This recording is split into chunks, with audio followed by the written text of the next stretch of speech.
주영진의 뉴스 브리핑, 오늘은 검찰의 적폐청산 수사 그리고 검찰의 수사와 관련한 정치권의 반응 중심으로 먼저 시작을 해보도록 하겠습니다.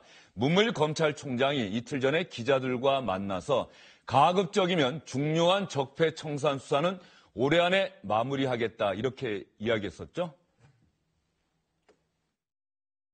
수사가 본래 그 기한을 정하기는 어렵지만 올해 안에 주요 부분 수사를 마무리하기 위해 최선을 다하고 있습니다. 주요 수사가 마무리되면 검찰 인력 운용을 정상화하고 국민의 억울함을 풀어주는 민생사건 수사에 보다 집중하겠습니다.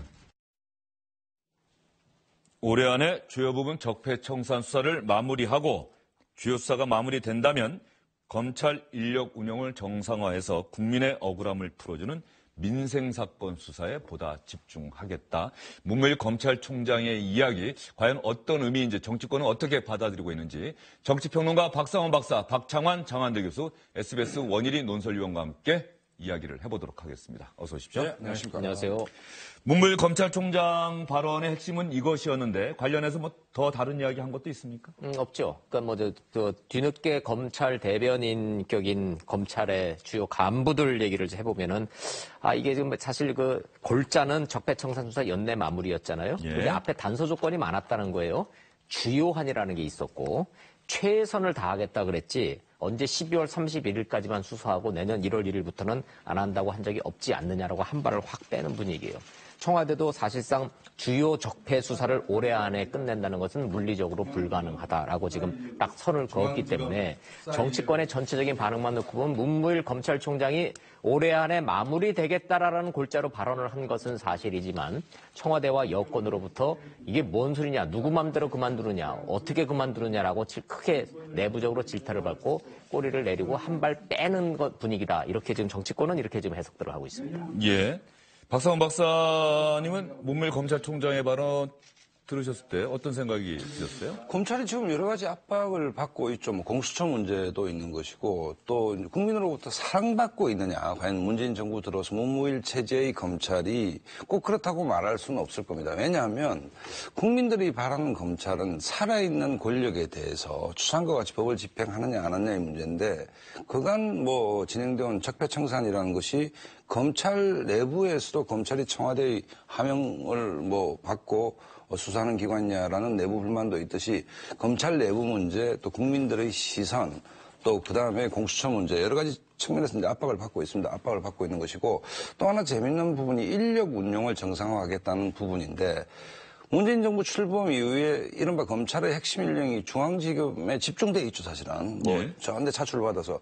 그러면 예를 들어서 지금 적폐라는 이 부분만이 있는 것 아니지 않습니까? 민생 문제도 있는 것이고 여러 가지 문제가 있는 것인데 검찰의 에너지가 지나치게 중앙지검에 이 적폐 청산 부분에 집중돼 있다라고 한다면 역으로 얘기하면 다른 부분을 놓치고 있는 부분도 많지 않겠습니까? 그런 부분들을 종합적으로 이제 문무일 총장이 이제 얘기를 한 것 같은데 저는 결론적으로 이렇게 생각합니다. 이 적폐청산이라는 문제 해야죠. 또 죄가 있으면 벌을 받아야 되는 것이죠. 하지만 이게 지나치게 이거에서만 포커싱이 돼가지고 결국은 미래를 못 나간다는 비판. 그다음에 많은 민생 부분에 대해서 검찰이 소홀히 하고 있지 않냐는 비판.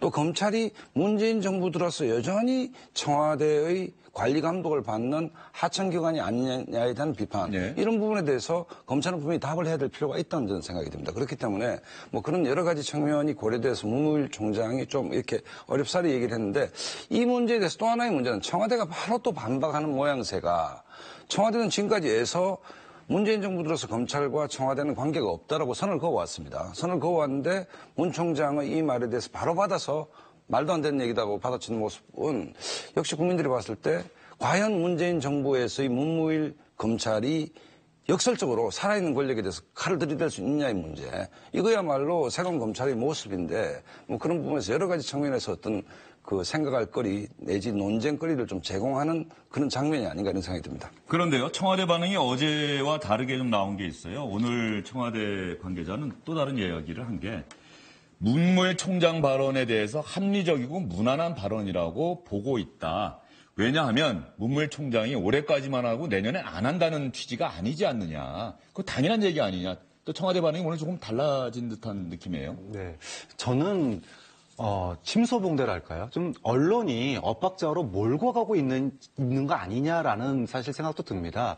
이게 정치권과 언론에 의해서 이 엇박자라고 하는 게 강조되고, 그러니까 주요 부분이나 최선이라는 말이 빠지면은 연내 마무리만 남지 않습니까? 아까 사회자 부분도 시작하실 때 사회자께서도 연내 마무리 얘기를 계속 강조를 했거든요. 근데 풀 워딩을 다 따르면은 주요 부분을 연내에 마무리하기 위해서 최선을 다하겠다. 이제까지도 검찰의 적폐 수사에 속도감 있는 얘기를 계속 청와대도 해왔고 검찰도 해왔거든요. 그런 측면에서 원론적인 얘기인데 이 원론적인 얘기에서 좀 듣고 싶은 얘기 이런 부분들만 좀 발췌해가지고 이 엇박자를 키우는 거 아닌가라는 생각이 좀 듭니다.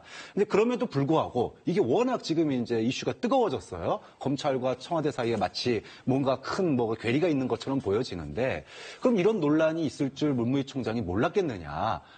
충분히 논란이 있을 가능성이 알았음에도 불구하고 왜 이런 얘기를 했을까라고 본다면 지금 정부에 대해서 검찰이 좀 불만을 가지고 있는 건 있는 것 같아요. 각종 부처의 이 위원회가 있는데 적폐청산위원회가 있는데 여기서 마치 검찰에다가 사건 넘기면은 적폐청산 끝난 것처럼 자기들은 손 털고 아무것도 안 한다라는 거예요.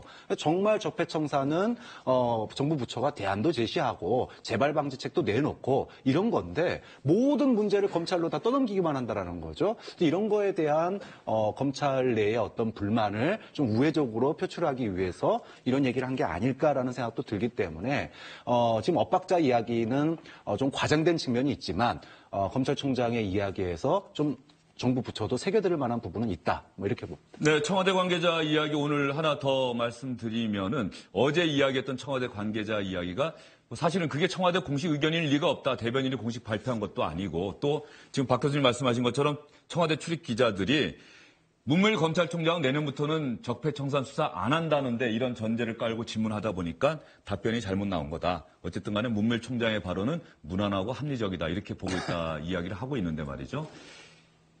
한간에서는 문무일 총장하고 윤석열 서울중앙지검장이 문무일 총장 기자간담회 이후에 좀 이견을 드러내고 있는 것 아니냐. 오히려 검찰과 청와대의 엇박자가 아니라 대검과 서울중앙지검 사이에 엇박자가 있는 것 아니냐 이런 이야기도 있던데요. 그런 얘기가 있는 게 아니라 이 문제의 본질은 그거예요. 지금 청와대도 해명을 하고 검찰도 해명하고 있잖아요. 하루 만에 말들이 바뀌었잖아요. 결과적으로 하루 지난 다음에 보면 아무것도 아닌 거 가지고 우리가 떠들고 있잖아요. 근데 그렇지 않아요. 어제 나온 반응들이 실체적 진실에 더 가까운 겁니다. 그 지금 본질을 지적을 하신 건데 검찰 내부 상황에 정통한 정치권 인사가 이렇게 비유를 하는 걸 제가 오늘 아침에 쭉 듣고 정리를 해봤는데 굉장히 일리 있는 비유가 하나 있어요. 여기 일식집이 있어요. 간판이 검찰이에요. 이 일식집에서 제일 중요한 사람은 누구냐 하면 주방장이에요. 칼 들고 도미도 잡아놓고 지금 장어도 잡아놓고 우럭도 잡아놨어요. 다 때려 잡아놨어요. 회를 떠야 돼요. 시간이 필요해요. 근데 검찰총장이라는 지배인이 딱 나와가지고 야 올해 안에 좀 마무리하자. 이거 언제까지 지금 이렇게 계속 다 잡아만 놓을 거냐. 빨리 음식을 해서 팔아야 될 텐데. 이렇게 지금 얘기를 하고 나온 거예요. 주인인 청와대가 뭔 소리야 지금. 인제 생선 잡아놨는데 인제 회 떠야 되는데 올해 안에 어떻게 마무리 이렇게 나오는 거고 최대 주주인 민주당까지 나서가지고 적폐청산 올해 안에 마무리한다고 말이 되는 소리라고 좀 들고 일어난 거예요. 근데 지배인은 왜 이런 소리를 했느냐. 검찰총장은 지금 청와대 주인과 대주주가 이 지금 검찰이라는 일식집 바로 옆에다가 최고급 또 다른 일식집 공수처라는 걸 지금 만들 계획을 갖고 있는 거예요. 내년, 후년까지 계속 가면서 임기 내내 적폐청산한다는 거는 지금 교수님 말씀하신 대로 모든 부처에서 떠넘긴 모든 적폐 수사들을 하느라고 하수종말 처리장 노릇하다가 검찰이 흐지부지 되고 실제로 핵심 권력은 공수처로 넘어간다라는 위기의식이 좀 있는 겁니다. 따라서 정작 핵심 주방장 노릇을 하고 있는 윤석열 지검장과 문무일 검찰총장 간의 이 적폐청산에 대한 속도와 정도와 이 범위를 놓고 심각한 내부 문제, 이런 이견이 있었던 거고 문무일 총장은 말실수한 게 아니에요. 아까 화면에 보셨잖아요. 써놓은 거 읽은 겁니다, 지금. 연내 마무리하고 정상화하겠다는 겁니다. 공수처 뜨기 전에 검찰을 정상화하지 않으면 검찰은 하수종말 처리장 역할을 하다가 끝난다라는 위기의식이 노출된 것이고 정작 칼 들고 지금 회 떠야 되는 윤석열 지검장은 뭔 소리지? 그러고 지금 눈치 보고 있는 거고 주인인 청와대가 그럼 그거 말 안 된다. 연내에 청산 못 끝낸다라고 딱 교통정리를 미리 해버린 겁니다. 이렇게 놓고 보면 첫날 반응들이 전부 다 진심이 노출된 겁니다. 네, 검찰 관계자 이야기다. 예. 청와대 관계자 이야기다. 그렇습니다. 청와대 관계자는 왜 적폐청산이 검찰 문무일 총장의 어깨에 달렸다고 다들 생각하느냐. 검찰은 범죄자 단죄하는 집단이지 대한민국 적폐청산은 법과 시스템의 변화, 바로 이런 부분도 분명히 포함되어 있는 것이고 왜 이런 부분에 초점을 맞추지 않는지 자기로서는 이해할 수 없다 이렇게 이야기를 했는데요. 문재인 대통령이 관련해서 했던 이야기 여러분께 한번 들려드리겠습니다. 적폐청산과 개혁은 사정이 아니라 권력기관, 경제사회 등 전 분야에 걸쳐 누적되어 온 잘못된 제도와 관행을 혁신하여 나라다운 나라 또 정의로운 대한민국을 만드는 일입니다. 잘못된 제도와 관행을 혁신하여 나라다운 나라를 만드는 일이 바로 적폐청산이다. 그런데 지금까지 우리 국민들은, 시청자 여러분들은 검찰 수사 말고 말이죠. 문재인 대통령이 이야기한 적폐청산의 어떤 과정이 시작된 것을 봤을까요? 적폐청산이라고 하는 게 아까도 제가 말씀을 드렸는데 이제 과거에 뭐 그 잘못된 것들에 대해서 그러니까 들춰내서 위원회에서 검찰로 넘기는 거는 시작일 뿐인 거예요. 그러니까 이제 본격적으로 대안을 마련해야 되는데 이제 한두 개씩 대안이 나올 때가 됐습니다. 예를 들어 국정원 같은 경우에 이름을 바꾸고 수사권 문제에 대해서 조정이 들어가는 이런 대안이 나오듯이 국정원뿐만이 아니라 검찰도 공수처라든지 검경수사권 분리라든지 앞으로 이제 좀 나오고 있는 상황이에요. 좀 그런 점에서 지금 이제 과거에 국정농단으로 생겼던 이런 것들이 다시 재발하지 않기 위한 방지책이 제도적으로 지금 이제 부처 내에서 나오고 있고 이것이 이제 앞으로 소위 입법의 어떤 지원을 받아서 이제 바뀌어 나갈 부분들이 저는 있다고 보고요. 그런 점에서 지금 처벌과 그 다음에 대안 제시라고 하는 이 양수레가 현재 이제 굴러가고 있는 중이다. 하지만 대한민국의 모든 게 다 그걸로 귀결되는 건 아니잖아요. 먹고 사는 문제, 예산안 처리라든지 또 현안 문제들, 뭐 외교 문제나 또 민생 문제나 이런 것들이 있다 보니까 이런 것들이 이제 좀 뭔가 피로감이 있는 거 아니냐. 이것 때문에 민생이 안 되는 거 아니냐.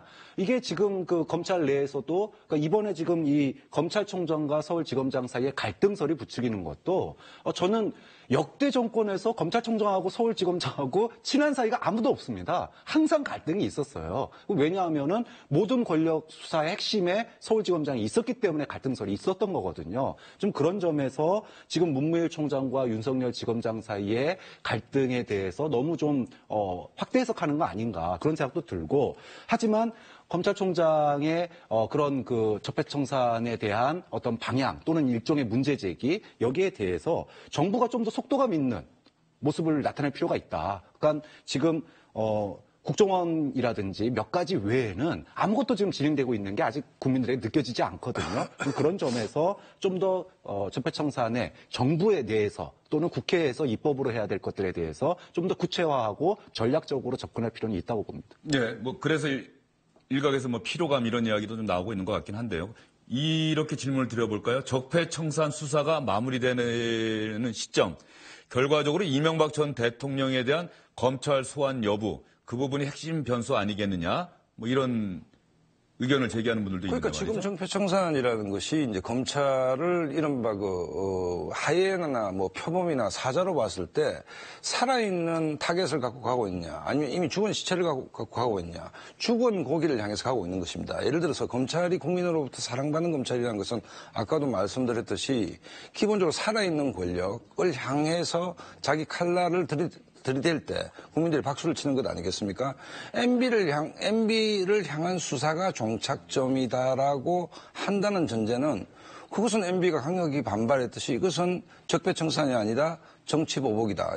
적폐청산이냐 정치보복이냐 이 두 프레임을 가지고 전쟁을 할 수밖에 없지 않겠습니까? 그렇기 때문에 문재인 대통령의 말씀에 진정성이 있으려면 MB가 종점이라는 얘기는 빼야 되는 것이죠. 그러니까 항상적으로 잘못된 관행들을 바로 잡는 정의로운 나라를 세우는 것이 문재인 정부의 과제라고 한다면 중앙지검에서 전 정부 부처가 이거 적폐합니다 수사 의뢰를 하면 그걸 뭐 이렇게 아까 하수정말 처리장 말씀하셨듯이 그런 식으로 하기보다는 일상적으로 관행을 개선하고 제도와 수준을 향상시키는 노력을 하고 그 다음에는 미래를 향해서 가야 되는데 어찌됐든 지금 적폐 문제에 대해서 피로감 얘기가 나오는 것은 뚜렷한 성과도 없었을 뿐 아니라 그 다음에 이게 점점 정치적인 측면에서 일어난 게임 아니냐라고 국민들이 느끼는 강도가 높아갈수록 이 수사의 엔진도 떨어지지 않겠습니까? 그렇다고 봤을 때는 이 문제에 대해서 뭔가 검찰 스스로도 좀 정리정돈을 할 필요가 있고, 그다음에 문재인 정부 입장에서도 뭐 1호 국정 의제이긴 하지만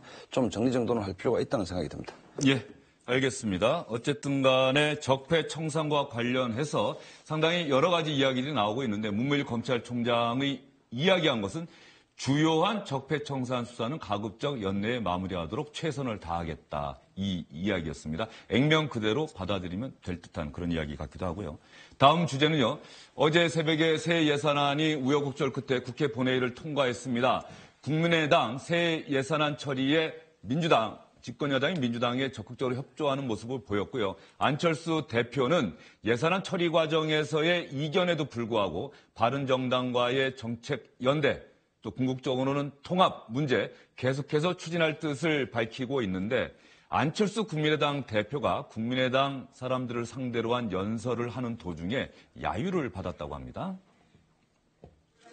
오늘 새벽 통과된 예산의 민생, 변화, 미래를 담기 위해서 여기 계신 의원 한 분 한 분 정말 최선 다하셨습니다. 각 당의 정체성, 가치, 그리고 정책이 갈라지는 지점이 선명하게 드러났던 시간이었습니다. 국민의당은 리딩 파티로서 강력한 중도개혁의 구심임을 증명했습니다. 이제 우리 국민의당 6개월 앞으로 다가온 지방선거 승리를 위해서 매진해야 합니다. 오늘 토론회가 국민의당의 미래와 승리의 길을 모색하는 자리가 되기를 기대합니다.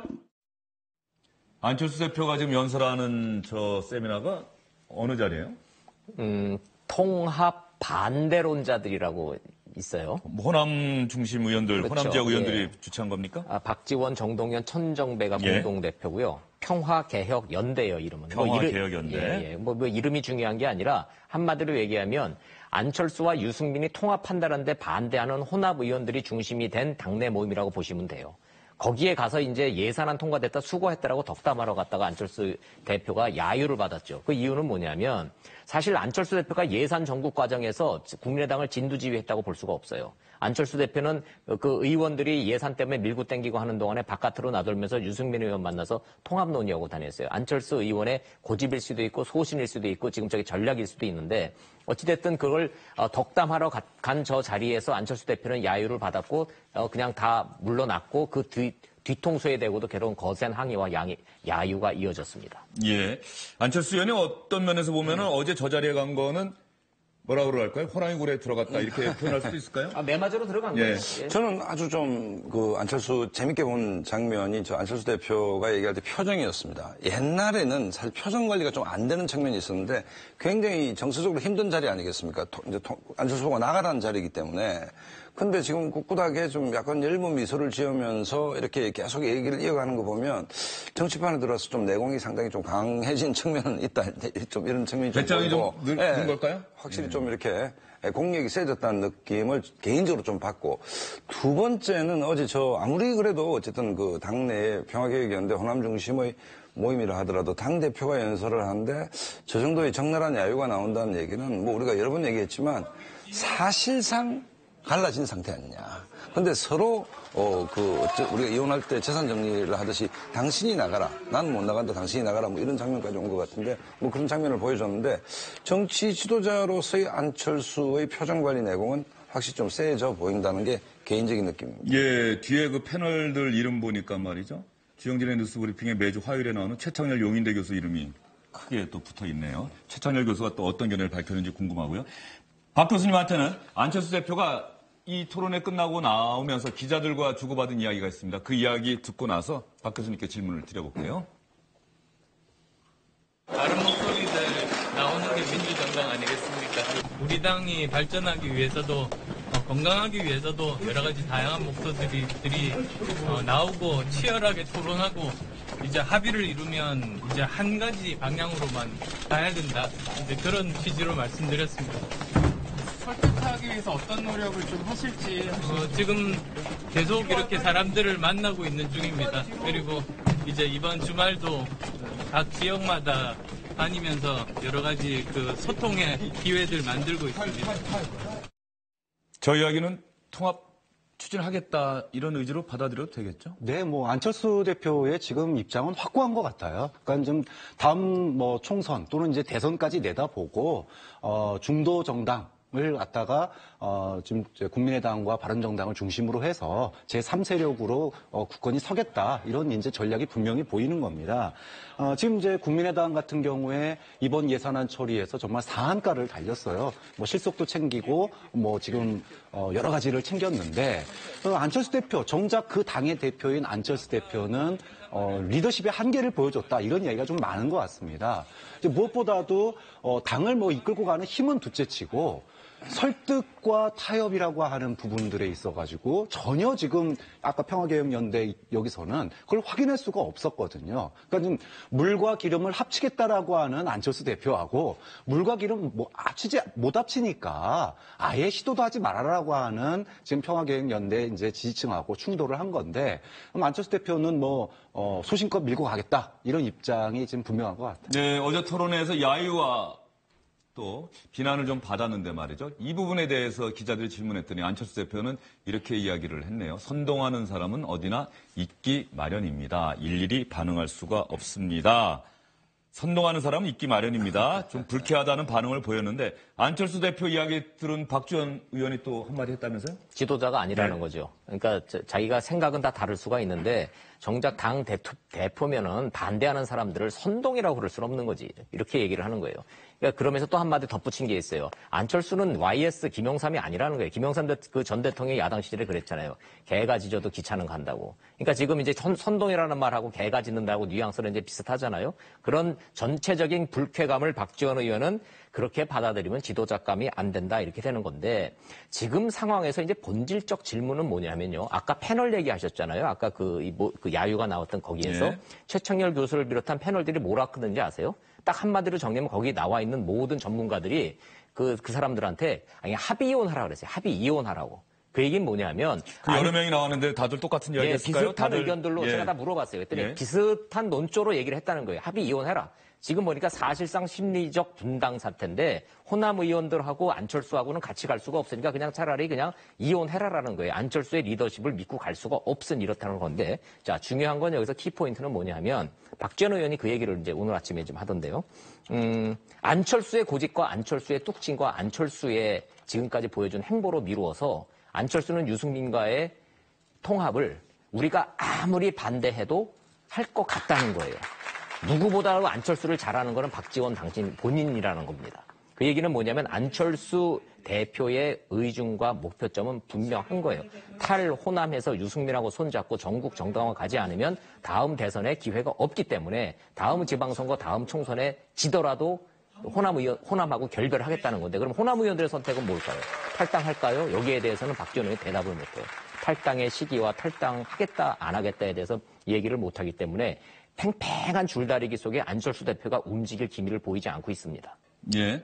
바로 그런 부분에 있어서 호남 의원들의 고심이 있을 것 같아요. 사실 말로는 바른정당과의 통합을 반대하는데 그렇다고 해서 딱히 안철수 대표가 추진했을 경우에 호남 의원들이 선택할 수 있는 그 선택지가 그렇게 많지 않다는. 그렇죠. 그 바른정당은 지난번에도 말씀드렸듯이 박근혜 대통령 탄핵 국면에서 만들어진 급조된 정당이라면 국민의당은 지난번 총선 민의의 반영입니다. 그렇기 때문에 바른정당과 달리 그 국민의당을 깨는 데는 정치적 부담이 따를 수밖에 없는 것이고 또 현실적으로 호남을 기반으로 한 의원이 만약에 당이 깨진다 해서 탈당을 한다 해서 민주당으로 바로 입당할 수 있는 것인가에 대해서 민주당이 그래 흔쾌할 것인가의 문제는 또 다른 문제거든요. 그렇기 때문에 심리적으로 본다면 안철수 의원은 뭐 극중주의, 뭐 중원에서 승부를 걸겠다라는 입장은 분명해 보입니다. 국정주의는 이제 얘기 안 하는 것 어쨌든 같아요. 뭐 중도에서 네. 중도선을 강화하겠다. 그다음에 바른정당과 합치겠다. 그다음에 한국당과 경쟁하겠다.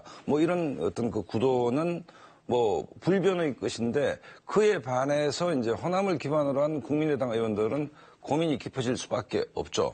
박지원 의원 한 말씀만 드리면 제가 정치평론가로서 좀 안타깝게 생각하는 것은 초선 의원의 역할이 있고 다선 중진 의원의 역할이 있는데 예. 말씀이 좀 많으시다. 그러니까 두 가지 측면인데 하나는 연세가 드셨는데 출중한 순발력과 표현력을 갖고 있는 측면은 존경스러우나 말이 갖고 있는 장타력 무게감이 좀 떨어지는 것 아니냐. 그렇기 때문에 너무 이 시시콜콜한 문제, 어제 일어났던 그 세미나장에서의 저 문제에 대해서 안철수 대표가 저 정도밖에 대응을 못하기 때문에 지도자감이 아니다라는 정도의 논평은 좀 안 하시는 게 낫지 않겠냐. 그래야지 큰 문제, 큰 구도 속에서 문제를 해결하려는 책임감을 박지원 의원께서 가지셔야 되는 것이지 계속 말싸움하는데 어떤 순발력 대결하는 것도 아니고 이런 형태의 주고받기가 과연 국민의당의 현재의 문제를 해결하는데 박지원 의원 같은 정치를 오래 하신 그 중진 의원이 도움이 되는가의 의문도 있을 수 있는 것이거든요. 예.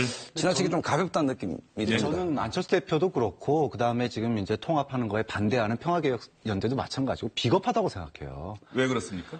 서로가 다르잖아요. 너무나 다른데 그리고 같이 살 수 없다라는 게 이미 분명한데 그럼에도 불구하고 지금 평화개혁연대가 나가가지고 갈 데가 없는 상황이에요. 그러니까 나가겠다라고 말도 못하고 그냥 그러고 있는 거고 안철수 대표도 나 이제 호남 버리고 갈래라는 생각이 분명한데도 호남 버리겠다라든지 아니면은 통합 반대하실 분 나가실 분 나가세요라고 운만 띄었지 그 다음에는 진도를 전혀 못 내거든요. 그러니까 서로 오갈 데가 없고 가고자 하는 방향은 서로 분명히 다른데 그걸 밝히지 않고 서로 그냥 민기적 기싸움만 하고 있는. 근데 이게 지금 언제까지 갈지 모르거든요. 그러면 국회 따로 그 다음에 바른정당과의 대표는 따로, 그러니까 당 따로 대표 따로 이런 따로국밥이 앞으로도 유지되는 거는 앞으로 정치 발전을 위해서도 저는 이거는 비겁한 짓이다라고 봅니다. 박 교수님 말씀 듣다 보니까는 사실 그 호남 의원들과 안철수 대표가 새정치민주연합을 깨고 나올 때 그때는 같은 배를 타지 않았습니까? 그렇죠. 같은 배를 타고 나왔는데 지금은 또 같은 배에서 서로 다른 배로 갈아타려는 것 아니냐 그러면서 비겁하다 이런 말씀들 해주신 것 같고요. 그렇다고 한다면 국민의당이 통합의 대상으로 거론하고 있는 바른정당 유승민 대표는 이번 예산안 처리 과정에서 국민의당이 협력할 수 없는 예산안에 협력했다며 국민의당을 강하게 비난했죠. 그랬더니 김동철 국민의당 원내대표가 오늘 아침에 사과했습니다. 예산안 처리 과정에서 바른정당과 충분한 논의를 하지 못한 데 대해 죄송하게 생각한다 이렇게 이야기를 했거든요. 그러면 자칫 어색해질 수도 있었던 국민의당과 바른정당 유승민 대표와 안철수 대표 두 사람 사이 관계는 어땠을까요? 오늘 아침에 유승민 대표와 안철수 대표가 같은 자리에 앉아있는, 나란히 앉아있는 어떤 모임이 있었는데 귓속말, 거의 들리지 않을 정도로 했던 말이 SBS 취재 카메라에 잡혔습니다. 네. 9,500명 하래선으로는 막았는데 문제가 3조. 여기 다 녹음도 그러네. 그러네. 그거 하나씩 차근차근 해갑시다. 여기 어차피 공통분모를 찾아가는 과정이기 때문에. 그래 하시고, 시간 좀 한번 지나서 언제 또 한번 제가 연락드릴게요. 댓글로 드리면.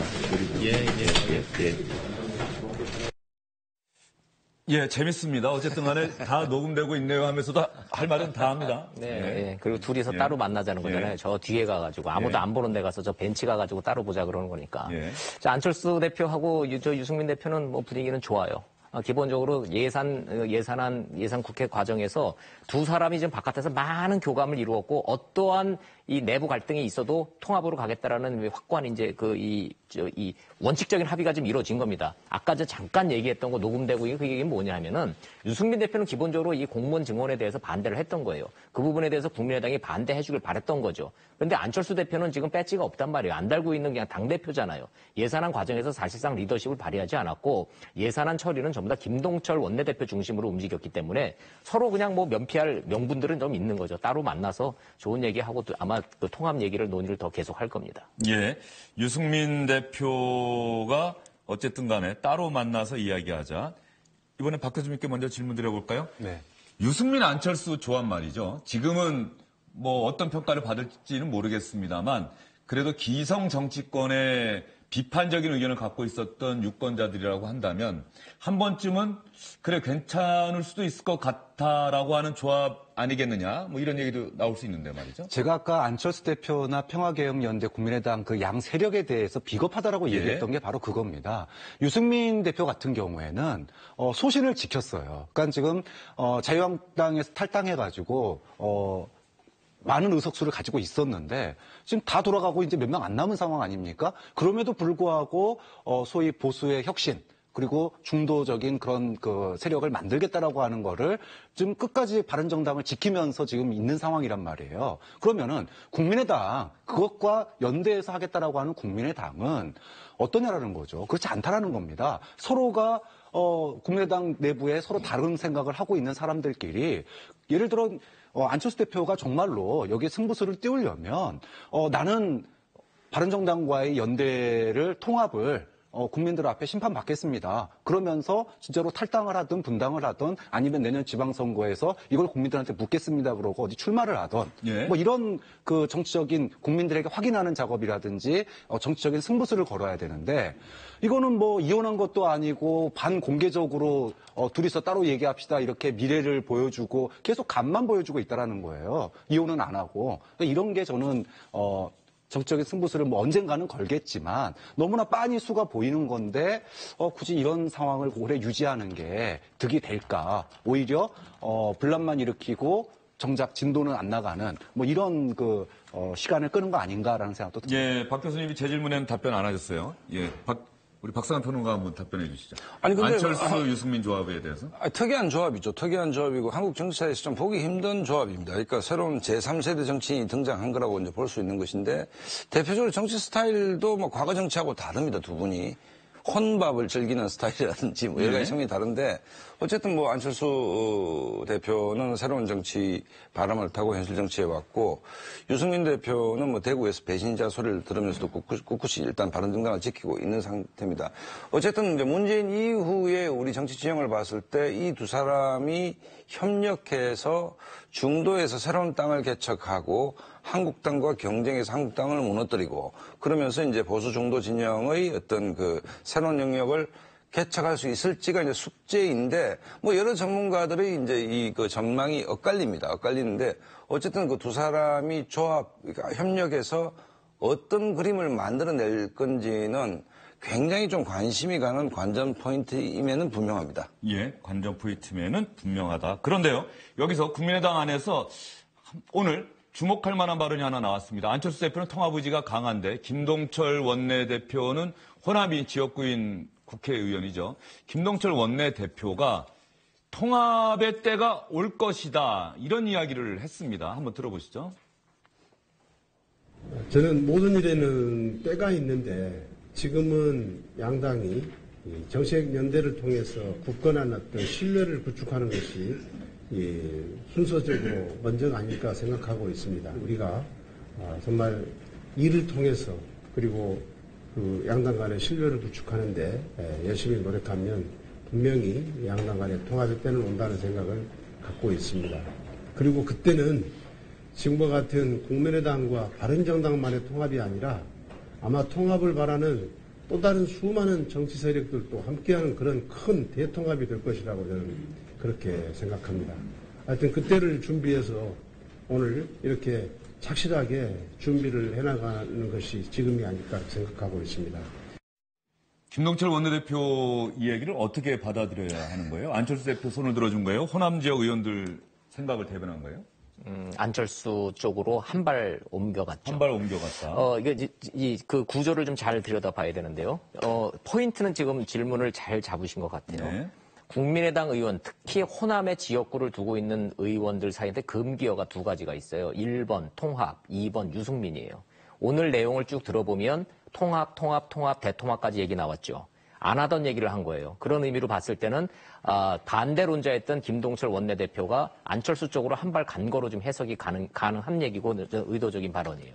그런데 어디를 봐도 유승민하고의 통합한다는 얘기는 없어요. 제 얘기는 뭐냐면 지금은 통합할 때가 아니라는 겁니다. 지금 원내대표 입장으로서. 그런데 방점이 찍혀 있는 거는 시간이 흘러서 때가 무르익어지면 대통합의 길이 열린다라는 거예요. 즉 뭐냐면 자유한국당에서 떨어져 나온 중도 세력까지 같이 해서 다 묶는 한 바구니에 담는 대통합이면은 얘기가 된다라는 게 지금 김동철 원내대표의 주장인 김동철 겁니다. 원내대표가 자유한국당은 아니라고 그랬어요. 아니야. 자유한국당은 아니지만 아니고 민주당에 우리의 중도 세력이 있다 그런 이야기를 했어요. 자유한국당하고는 절대 통합 얘기는 안 하겠다 이런 얘기. 아니 물론이죠. 뭐 자유한국당하고 국민의당하고 통합을 한다는 얘기가 아니라 양 당에서 떨어져 나오는 분명히 극좌 극우에서 떨어져 나오는 중도 세력들이 나올 때가 있다. 그 때를 기다리자는 겁니다. 김동철 원내대표 얘기는. 자, 이 부분에 대해서도 그 박지원 대표와 전 대표와 김동철 원내대표 사이에도 약간의 온도 차이는 있죠. 그러나 김동철 원내대표에서 유의미한 부분은 반대를 하던 통합 반대론자 입에서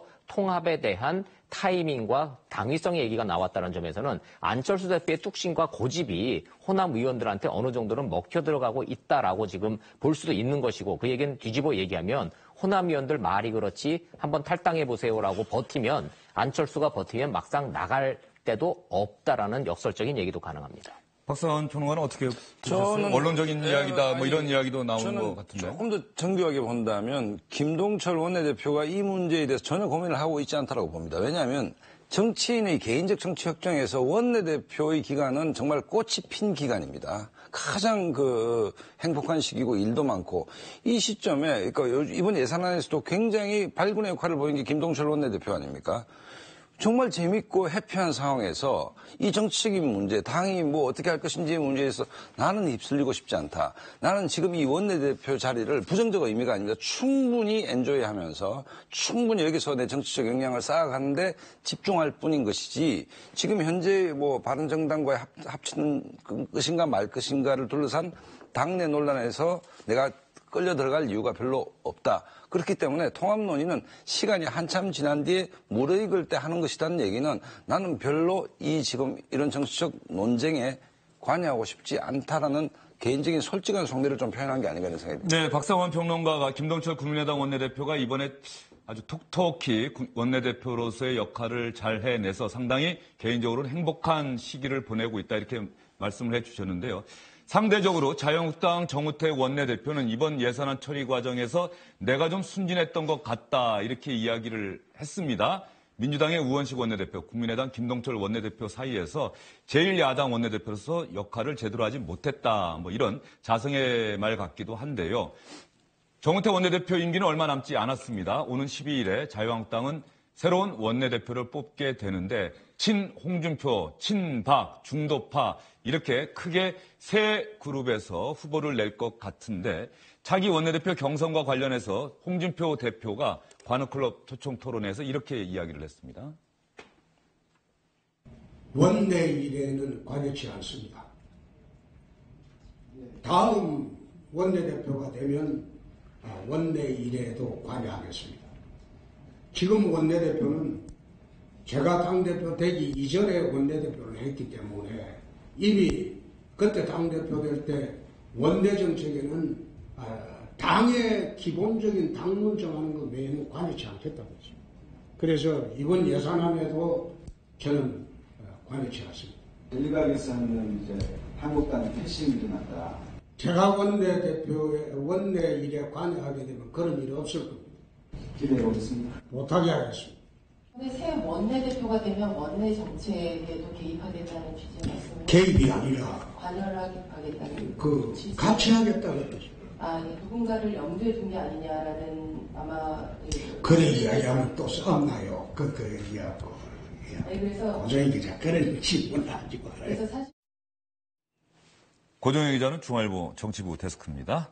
홍준표 원내대표가 저 답변 안 한 이유가 있겠죠? 뭐 다 알고 있는데 본인만 이야기 안 하는 것 같습니다. 다 알고 있는 거죠. 친홍계로 지금 김성태 의원 좀 노골적으로 좀 밀고 있는 거고, 친박계에서는 지금 홍문종, 유기준 이거 홍문종 의원으로 될 것 같은 거고요. 중립으로는 지금은 나경원 의원이 출마 안 한다고 선언을 하면서 지금 한성규 의원 밀어서 중립 의원들 오늘 단일화되는 거죠. 예, 오늘 뭐 그런 이야기가 있죠. 결국은 이제 원내대표 지금 자유한국당이 116석이잖아요.